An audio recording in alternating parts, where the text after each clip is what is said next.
Ah bah, préjugés, évidemment. Ah, peut-être les deux, parce que la solidarité, ça c'est sûr, et l'économie, c'est vrai qu'on rencontre aussi beaucoup ce domaine-là, on fait beaucoup de choses avec eux, donc oui, l'économie aussi. Oh là là, ça c'est terrible comme question. Blanc.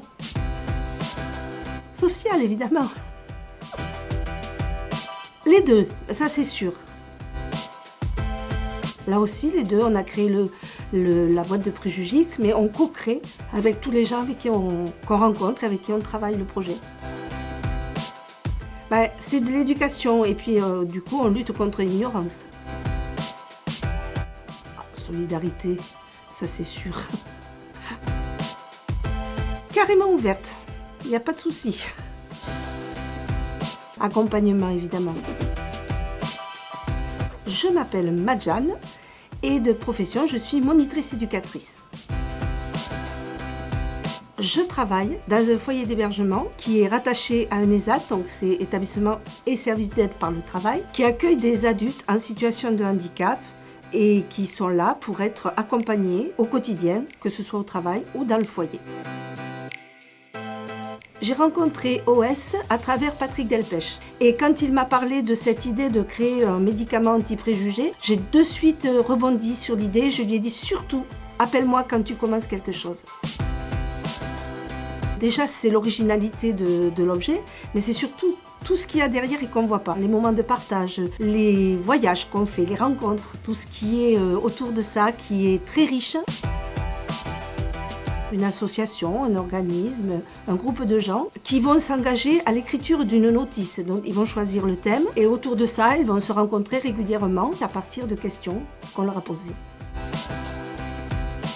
J'ai pensé de suite à proposer à un groupe de jeunes de mon institution de se retrouver. Nous avons travaillé sur une notice avec le thème du handicap mental. C'est un public qui souvent est méconnu, sur qui on a effectivement beaucoup de préjugés. Et pour moi, c'était l'occasion ou jamais de pouvoir en parler et d'en parler avec eux et de se faire connaître en dehors de ce moment-là.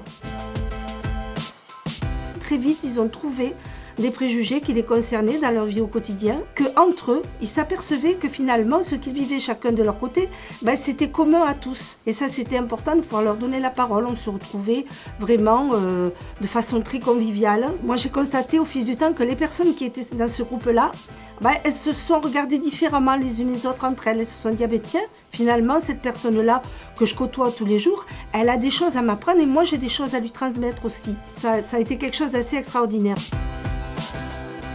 L'ESAT a mis des boîtes sur les bureaux d'accueil et les gens qui rentrent là pour les clients voient la boîte et de suite sont intrigués, posent des questions. On a eu récemment des retours de personnes qui l'avaient eu dans le cadre de l'ESAT et qui sont venus nous demander s'ils pouvaient avoir des boîtes par exemple.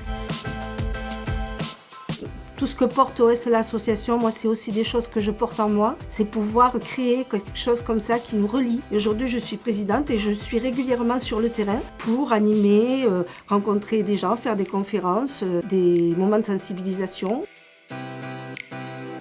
Moi je lui dirais dans un premier temps de venir sur le terrain avec nous pour voir concrètement ce que c'est.